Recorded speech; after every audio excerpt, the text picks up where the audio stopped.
HER2 receptor are... Okay. 5 minutes for me to get you into the floor. Have you ever signed in? Nope. Okay. So do you have the page DH? So, No, can I continue? yes, Okay. Eric will mute them. I get it. Okay. So we know that the patient treated with trastuzumab may experience significant systolic dysfunction, but patients treated with dasatinib may experience pulmonary arterial hypertension and existing right heart failure. So on the other side, we know the data from clinical trials indicating that imatinib, the other tyrosine kinase inhibitor, may be effective in the treatment of patients with pulmonary arterial hypertension. So the very similar drugs recommended for CML may lead to different cardiovascular complications. So dasatinib may increase may lead to development of pulmonary hypertension. Imatinib may decrease the mean pulmonary arterial pressure. So, in conclusion, pulmonary arterial hypertension induced by dasatinib is very late complication, and pleural effusion seems to be predictive factor. Significant clinical and hemodynamic improvement may be achieved after dasatinib withdrawal, and nilotinib may be used as safe and next line of CML treatment, and complete normalization on mean pulmonary arterial pressure is possible. So we hope this case report will be published in our official journal in OncoReview, and I would like to invite you to publish your case report, your primary experience regarding cardio-oncology. Thank you very much for your attention. Sebastian, that was it, and congratulations to all of you there. That was really a super presentation. I would say that, you know, this is a challenging problem, and I think that we're going to see more of it because, you know, for instance, if you think about the newer generation CML therapies, they appear to have vascular complications as part of their picture.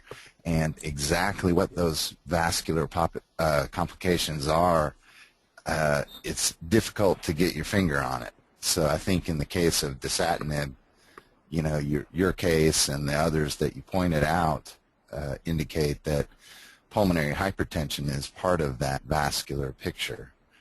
I think if you look at nilotinib, there is some reasonable evidence that peripheral vascular type problems, arterial vascular problems, may occur. And then in the case of ponatinib, another newer generation CML therapy, there is, you know, it got pulled off the market temporarily because of arterial vascular issues. So I think you definitely are talking about something that is there. I don't know, I can't say that I have a clear understanding of what the process is. Thank you, Dan. Thank you. Small comment. Interesting is that dasatinib is more effective as anti-cancer drug in CML patients, but this treatment may lead to severe pulmonary arterial hypertension. On the other side, imatinib and sometimes nilotinib may be effective, but we don't know why some of these drugs can lead to other cardiovascular complications. And in my opinion, nilotinib is the best choice for patients without suspected pleural effusion. but other patients, young patients, men, should be treated with dasatinib.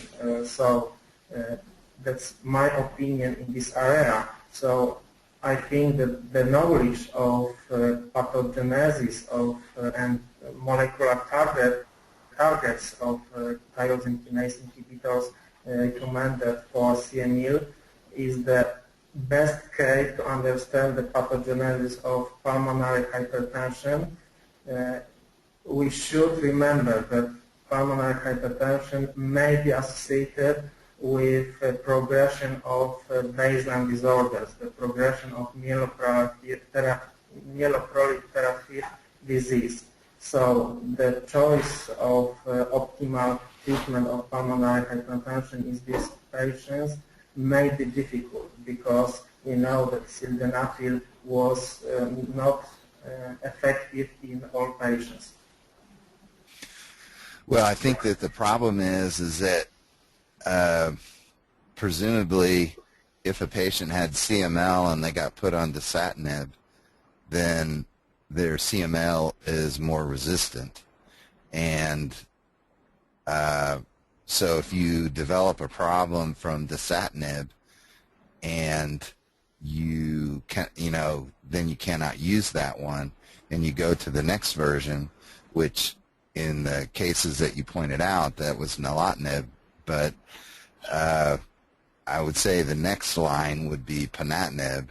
And like I said, there is definitely an arterial venous thrombotic signal in ponatinib, and I don't know the pathophysiology behind it. It's very unclear to me, but I think that for the treatment of CML, resistant CML, and if you encountered pulmonary hypertension from dasatinib, I think you're in a really tough spot, because I'm not sure that the next versions, whatever they may be, nilotinib or ponatinib, are going to be any safer. And my sense is that this problem may be something like scleroderma. So it has a diffuse process. It can affect primarily the pulmonary vessels, but it can also affect other vessels. And I don't know if that's true. I'm just saying that that's the thought that has come across my mind before. But yes, you are right. So I don't know. It's a really challenging story. Do we have any other comments from any of the group?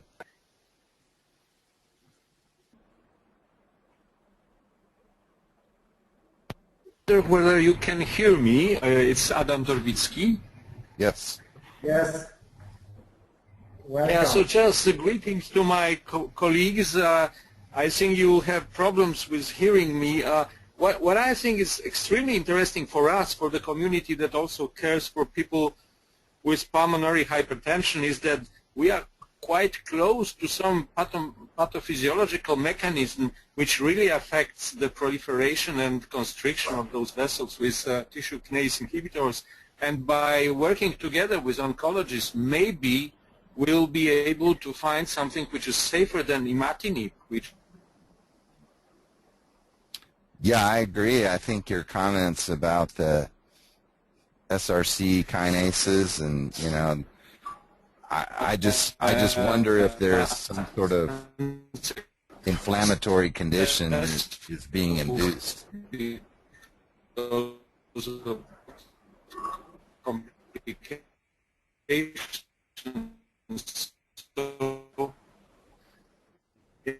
it's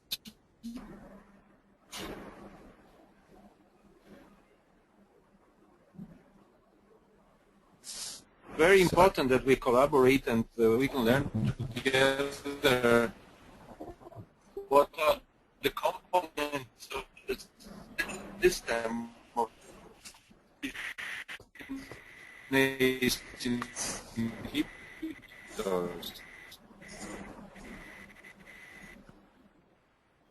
sounds like Dr. Torbicki is in and out of touch there. I think he's on a train. Yeah, I think that this is an area that I think is going to be a big challenge, and I do think that these kinase inhibitors, somewhere along the way, there is a mechanistic explanation that results in this pulmonary vascular issue. Whereas I also think that there's a peripheral vascular issue that maybe there is some sort of kinase inhibitor factor that we don't fully understand yet.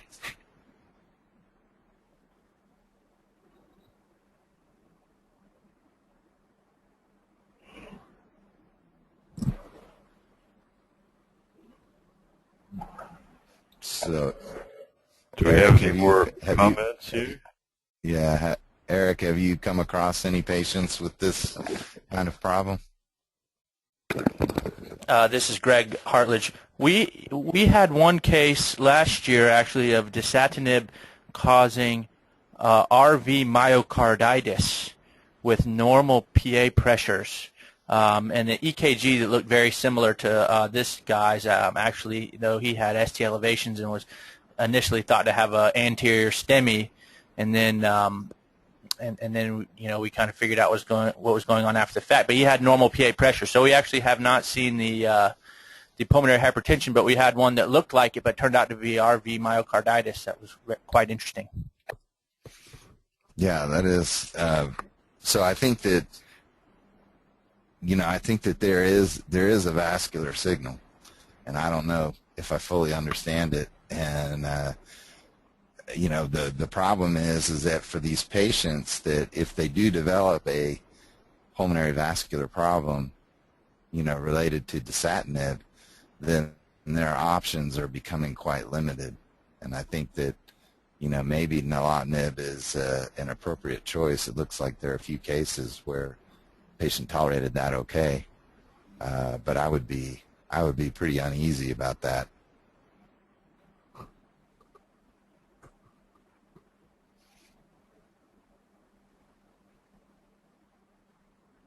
So I think also understanding one of the things about the tyrosine kinase inhibitors is that they're developing drugs that inhibit these different kinases, and they're purported to be targeted therapy, but they're pretty indiscriminate in terms of which tyrosine kinases they inhibit.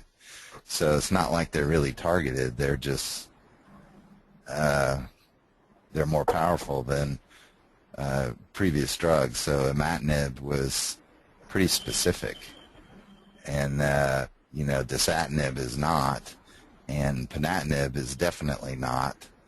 And so those are sort of they're referred to as targeted therapy, but I would say they're more indiscriminate than that.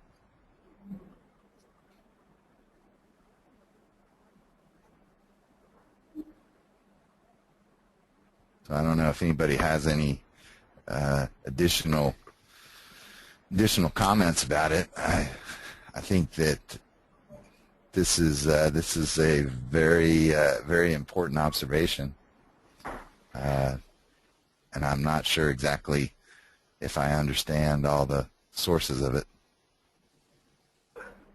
So you're getting Greg's article up. We might show that on right ventricular myocarditis. We're trying to get the article up to show you the EKG. It's very interesting. Hang on for a minute.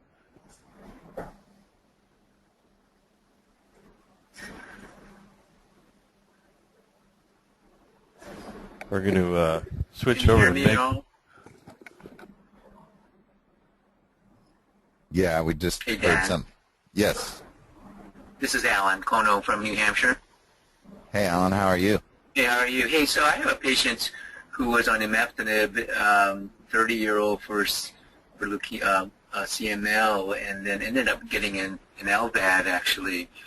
And interestingly, has had a really higher than expected thrombosis rate and also RV failure, which he didn't have so much. So it does, we never right heart cath them. But this data that you're presenting today makes me wonder if you could be having worsening pulmonary hypertension that's contributing to the RV dysfunction, above and beyond what the LVAD can manage from the LV dysfunction. So this is pretty interesting for me, actually.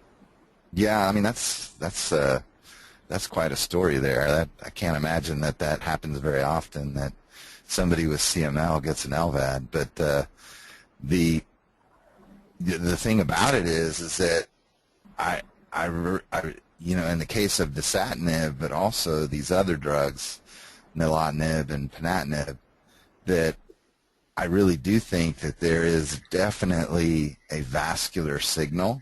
Yeah. And I'm not sure, all its manifestations, and that's why I brought up the idea of, is it something like scleroderma, where in one individual patient with scleroderma, they may have, just peripheral arterial problems where they sort of prune their distal vessels in their fingers, etc., or they could have pulmonary hypertension where they have a pulmonary vascular problem.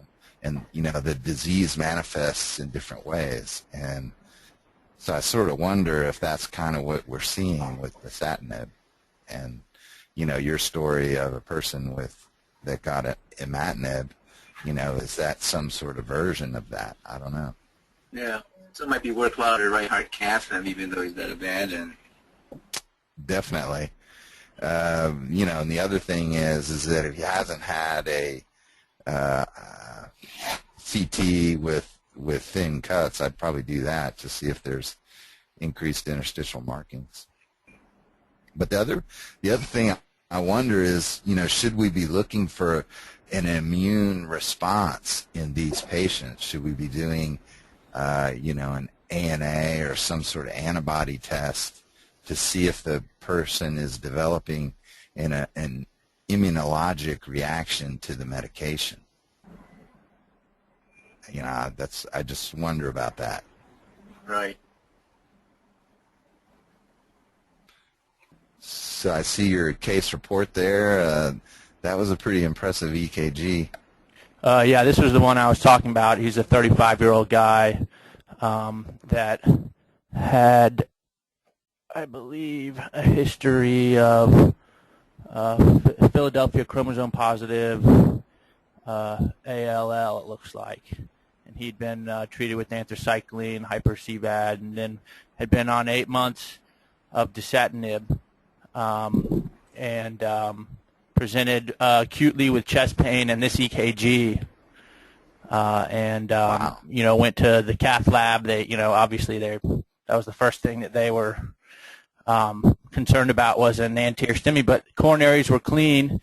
And then on his, I don't have any moving images here. This is just a still frame, but you can see his RV was very dilated, and he ended up getting RV biopsy, and you can see the lymphocytic infiltration there from the RV. And then Wow. he ended up having some VT afterwards that looked like it was RV in origin, and we treated him with just standard heart failure therapy, and he ended up doing well. But the only thing we really had to blame, or the most likely cause, was the dasatinib in our mind. Yeah, I mean, that certainly looks like a big-time RV infarct on your EKG. And so acute myocarditis, and then if you didn't identify some viral explanation, then, I would have to blame that on the dasatinib. But that's, wow, that's a pretty unusual case. Yeah, we thought so. And his RV systolic pressure was normal. Huh. Wow. And it got better? The patient did okay?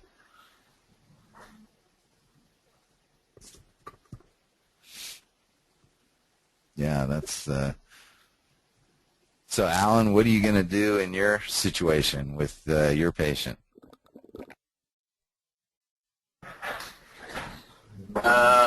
So makes me wonder. Maybe I think getting a thin slice CT scan was a good idea, and maybe right heart cathing him might be a good idea. And he got the LVAD because of systolic dysfunction. Yeah, he had a cardiomyopathy that presented about 2 or 3 years ago. So because of his cancer, they didn't think he was a transplant candidate. So right now he's really sort of a DT, or just a bridge to decision kind of a patient. He's only about 35. He's pretty young. And the CML, was that considered to be in remission or something like that, or what did they say? Yeah, I mean it's under control, but it's been around for a while. It's kind of unusual to present fairly young with that. Yeah. Yeah. Wow. Yeah, so I don't know, I think if there's some sort of inflammatory type reaction that occurs in the vasculature from tyrosine kinase inhibitors, that's a problem. I don't know. Yeah. So that's great. Well, that's really interesting. I think that, we need to see if there's some essential, the smarter people in the room who can figure out which which kinases are being inhibited that may be related to this vascular response. That would be obviously really important.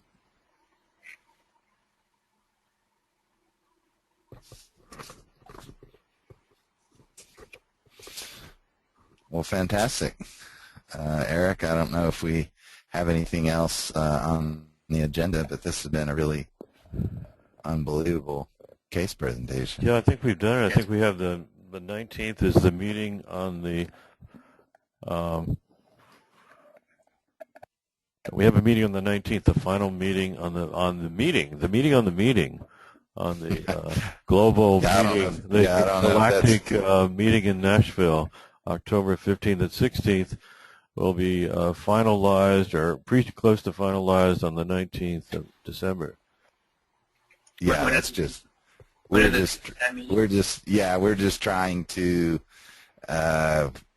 construct an agenda for our meeting next year in October in Nashville.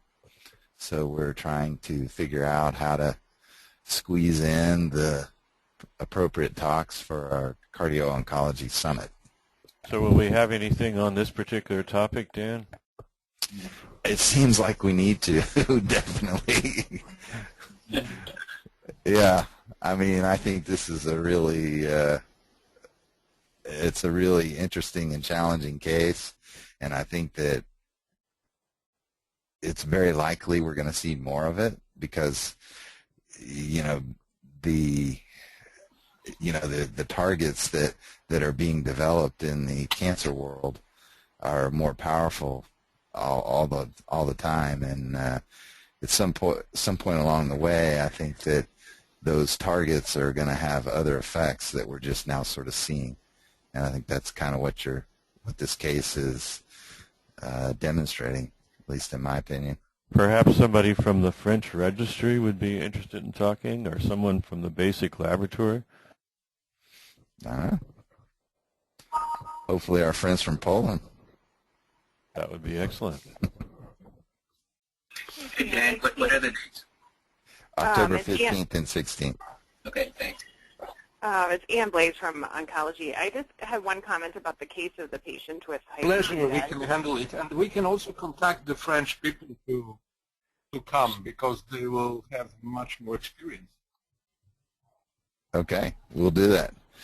So, Ann, you finish. Yeah, I had one last comment about the patient that received the hyper-CVAD with dasatinib, and I'm just wondering, and I didn't read the actual report of what they wrote, but one thing when there's injury from both the anthracycline that the patient got in addition to the tyrosine kinase is whether or not they've looked at all at iron.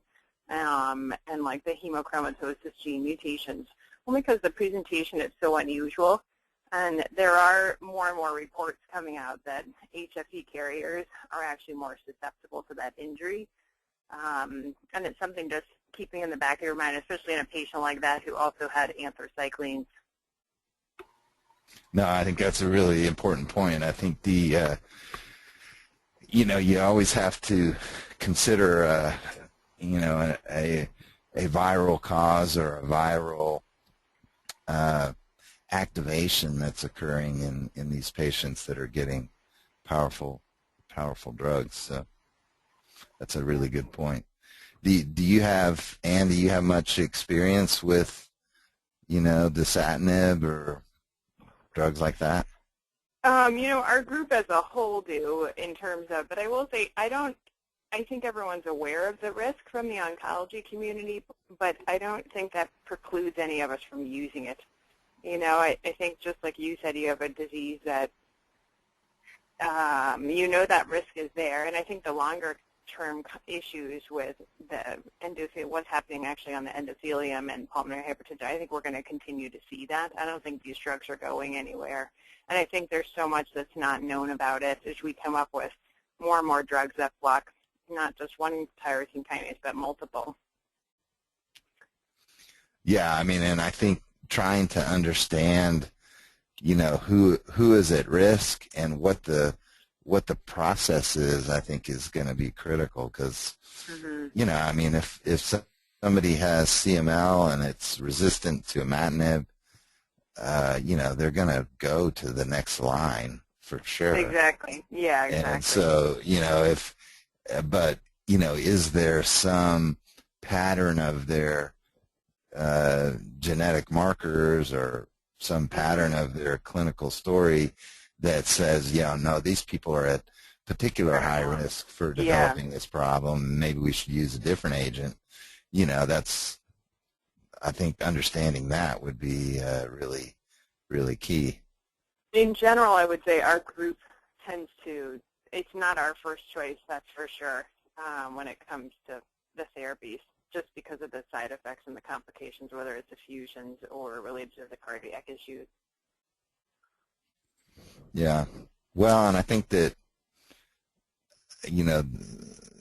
there have been reports about nilotinib causing, mainly peripheral arterial disease. And, what's not known is that did those patients have significant peripheral arterial disease before they got started on their drug? Yeah. And you just sort of stirred it up, or did the drug actually induce that response? And so I think we kind of have to have our radar up, but I think that the thing is to not say that, okay, this is a problem related to these drugs, but rather, what way can we minimize those effects? Right. And I do think the whole issue with inflammation and what's actually going on from that, when you look at even other diseases, I think there's so much we don't know about it. So I would agree mechanistically we need to keep working in that area. Great. Fantastic. I appreciate everybody joining on, and we greatly appreciate our Polish colleagues for that presentation. That was really great, and certainly gives us plenty of things to think about. Thank you so much. I look forward to seeing everyone next month and a new year. Yeah. Do you have somebody already lined up for January? Or? We're going to have to redo the schedule and get 12 new volunteers for the coming year.